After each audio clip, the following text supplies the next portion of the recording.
Hello tech lovers, Tecno Pova 4 pro ফোনটার unboxing ভিডিওতে আপনাদের সবাইকে আমন্ত্রণ জানাচ্ছি। আমি ওয়াহিদ এবং আপনারা দেখছেন আপনাদের ভালোবাসা channel tech to the point. তো ফাইনালি পোভা 4 প্রো ফোনটা আমাদের হাতে। এই ফোনটা ছাড়াও আরও মোট 3টা ফোন পোভা সিরিজের বাংলাদেশে লঞ্চ করলো টেকনো এবং ঢাকার একটা 5 স্টার হোটেলে জমজমাট আয়োজনের মধ্যে দিয়ে এই প্রথমবারের মতো পোভা সিরিজের ফোন এখন বাংলাদেশে। আমাদেরকেও আমন্ত্রণ জানানো হয়েছিল সেই অনুষ্ঠানে এবং আমাদের সামনেই তারা এই ফোনটার খুঁটিনাটি অনেক কিছু বিশ্লেষণ করেছে। কিন্তু ভাই আমরা তো ওইসব স্পেক দেখে আপনাদেরকে বলবো না, আমরা চাইবো এই ফোনটা খুব ভালোভাবে কয়েকদিন ধরে ব্যবহার করে আমাদের অভিজ্ঞতা আপনাদের সঙ্গে শেয়ার করি। ডেফিনেটলি তার জন্য চোখ রাখতে হবে টেক টু দ্য পয়েন্টে। যারা সাবস্ক্রাইব করেননি করে রাখতে পারেন আমাদের ভিডিওর জন্য। বাট আজকে আপনাদেরকে এই ফোনটা আনবক্স করে দেখাবো যে এর মধ্যে ফোন ছাড়া আর কি কি রয়েছে। তাহলে দেরি না করে চলুন আনবক্স করি এই ফোনটা। বাট অবশ্য আনবক্সিংয়ের আগে আপনাদেরকে আমরা সেই লঞ্চিং ইভেন্টের কিছু টুকরো দৃশ্য দেখাতে চাই। চলেন দেখে আসি।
A beautiful show filled with beautiful ladies for a beautiful phone.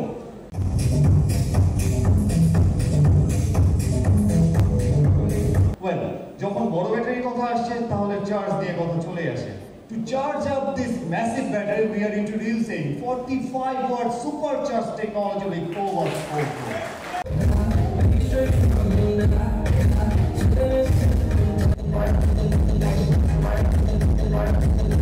তো প্রিয় ভাই ব্রাদাররা, আপনারা দেখলেন টেকনো পোভা 4 সিরিজের লঞ্চিং ইভেন্টের কিছু ঝলক। চলেন দ্রুত এই ফোনটা আমরা আনবক্স করে ফেলি। তো সময় চলে এলো এই পোভা 4 প্রোকে আনবক্স করার। চলুন আমরা তার আগে একটু এর স্পেকটা দেখে আসি। যেমনটা দেখতে পাচ্ছেন 6000 mAh এর ব্যাটারি তারা ব্যবহার করেছে এখানে, 45 ওয়াটের সুপার চার্জ, সাথে 50 মেগাপিক্সেলের এআই ক্যামেরা, 6.66 ইঞ্চি অ্যামোলেড ডিসপ্লে, সাথে আবার 90 হার্জ ডিসপ্লে রয়েছে। হেলিও G99 6 ন্যানোমিটারের প্রসেসর ব্যবহার করেছে তারা। এবং এইখানে এই এনএফসির সিল দেখে বোঝা যাচ্ছে এতে এনএফসি ব্যবহার করা হয়েছে। এবং সবচাইতে ইন্টারেস্টিং যে জিনিসটা আমার কাছে লেগেছে সেটা হচ্ছে 256 জিবি ইন্টারনাল স্টোরেজ এতে ব্যবহার করা হয়েছে। এই জিনিসটা আমাদের দেশে আসলে নাই বললেই চলে। আর 8 জিবি র্যাম এতে রয়েছে। তো চলেন আমরা আমাদের এই হুয়ো চাকুটা দিয়ে এই ফোনটাকে আনবক্স করে একটু দেখাই আপনাদেরকে এর মধ্যে কি কি রয়েছে।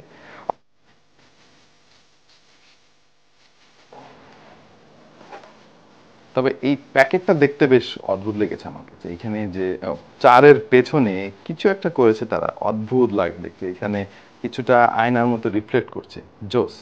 প্যাকেটটা সরিয়ে রাখলাম এবং এই সেই কাঙ্ক্ষিত ফোন। আমরা এখন এটা খুলবো।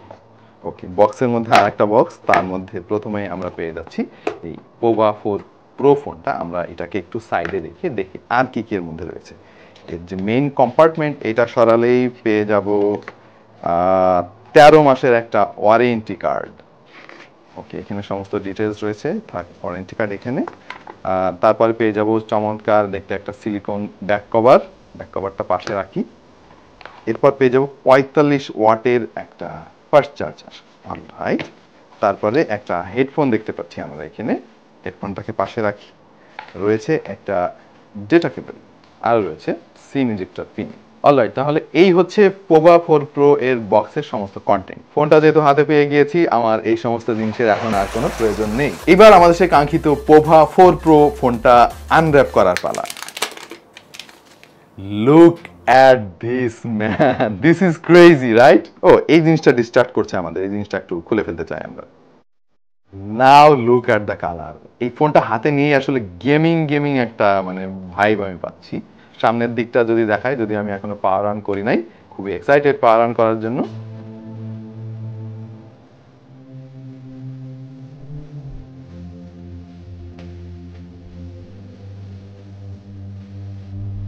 তো ফাইনালি আমরা ফোনটাকে অন করেছি এবং টু বি অনেস্ট এই ফোনটা হাতে ধরে খুবই প্রিমিয়াম একটা ফিল আমি পাচ্ছি, সলিড বিল্ড এবং ক্যামেরা বাম্প নিয়েও আপনাকে খুব বেশি যন্ত্রণা পোহাতে হবে না, কারণ যথেষ্ট ফ্ল্যাট রাখা হয়েছে এই ক্যামেরা হাউজিংটা।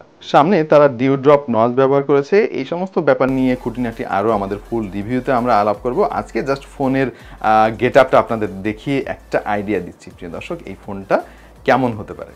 আনবক্সিং এর পালা শেষ এবং ফোনটা ফাইনালি আমাদের হাতে চলে এসেছে। এখন আমাদের কাজ হবে এই ফোনটা প্রচুর সময় ধরে আমাদের ব্যবহার করতে হবে, অনেক অত্যাচার করতে হবে এই ফোনটাকে, প্রচুর অ্যাপ ইনস্টল করতে হবে, প্রচুর গেমিং করতে হবে, তারপরেই না আপনাদেরকে জানাতে পারবো এই ফোনটা ফাইনালি আমাদের কাছে কেমন মনে হলো। বাট ইনিশিয়ালি আমার কাছে এর ডিজাইনটা বেশ ভালো লেগেছে এবং এতে 6000 mAh এর ব্যাটারি ব্যবহার করা হয়েছে। এই প্রথমবারের মতো G99 সিরিজের একটা চিপসেট ব্যবহার করা হয়েছে, সেটা আবার 6 ন্যানোমিটারের।